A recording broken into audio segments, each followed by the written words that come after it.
तोहरा से रुसल हरे बाबू ठलाले कहे बिंदिया बाली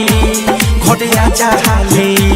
तोहरा से रुसल हरे बाबू ठलाले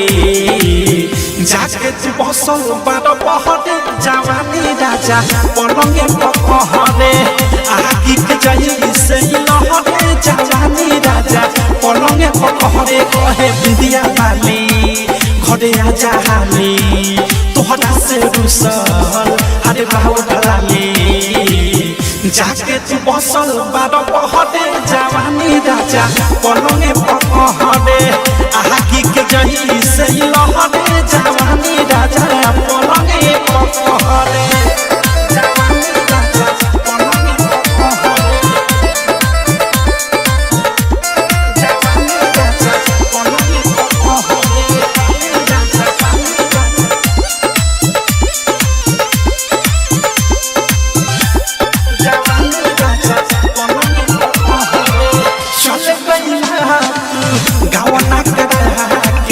बिरहिन जैसे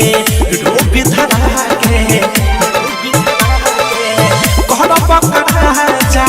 धन कमा के देख न दासा मेहरी के आगे घूमता राजा के शहर शहरे जवानी राजा पलंगे पकहरे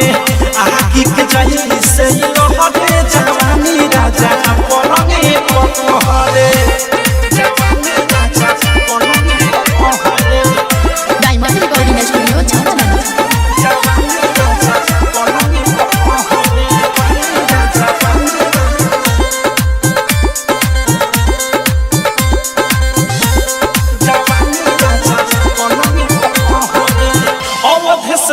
मोरे प्यारे तुहरा बिना न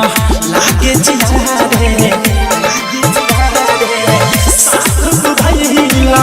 राइटर ने खिल के साधा पुरैला न बहुत दिल के सारा कसूर बाटे तोहरे जवानी राजा पलंगे पकहरे